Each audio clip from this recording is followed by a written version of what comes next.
Video Lecture 3.1, an introduction to the atmosphere in motion. Here's a very simple way to showcase moving air. So here we have a red ball and a blue ball. You can probably guess which one's warm air, which one's cold air. So we already know a hot air balloon. It's not a cold air balloon. So we already know, we should understand that warm air rises. We know this if we think about our basement. In the summertime, our basement's quite cool, but our attic's super hot because warm air rises throughout the day. And so a hot air balloon, warm air rises, hot air rises. And so we should expect, in this instance here, because it's less dense, it's lighter, so to speak, we should expect this warm air mass to rise, and then subsequently that cold air comes in to take its spot. And so cold air, denser, heavier, is now going to come horizontally across the surface. So essentially what we just did, we created wind. We created moving air by having a warm air mass rise, but then a cool air mass to come in and take its spot.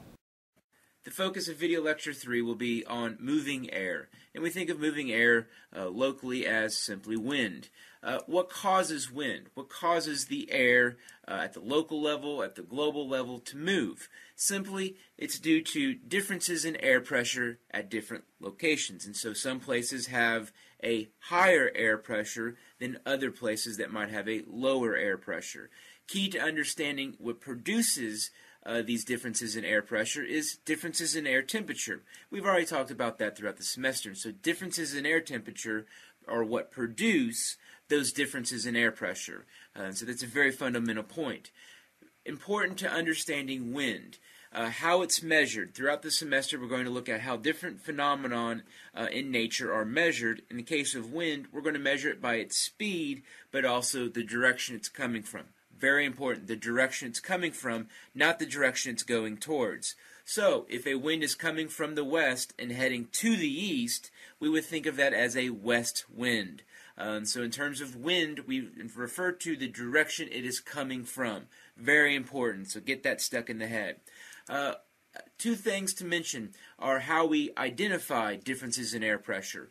First off, we identify it, we showcase it, we illustrate it on a map using an isobar. And so an isobar is simply an isoline for air pressure. We measure air pressure by using a barometer. So a barometer, what it is it has mercury in it. So as the air pressure increases, the mercury increases.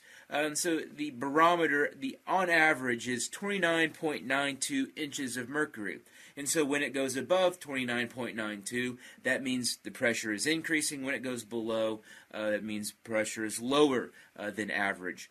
One of the things is Angela Buckman, she always talks about the barometric pressure is rising. The barometric pressure is lowering. And they always have a number somewhere in the high 29s, 28s, 30s, what have you. Now you know what it means.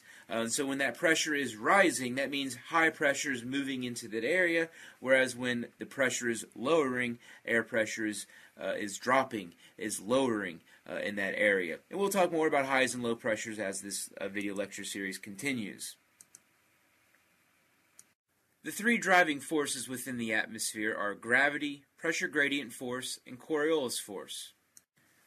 The role of gravity is rather simple in the sense that it holds the atmosphere in place. It allows the other forces to go to work. Without gravity, our atmosphere wouldn't exist in the state that we know it. One key characteristic is, as we've learned, it's densest. The air is heaviest the closer you get to sea level. So the further you go up a mountain, the actual density of the air decreases, which we can illustrate right here. So why does air pressure decrease as you go up a mountain or in an airplane? We know this, your ears tend to pop if you go up a certain altitude. Why your ears pop? Well, essentially what's going on is at the left-hand side, you've got more weight pushing down on you when you're at the sea level than when you go up a mountain. You've got less weight above you. Another way to kind of showcase density and how the air is denser, the closer you get to sea level, the lower the elevation is here in the troposphere.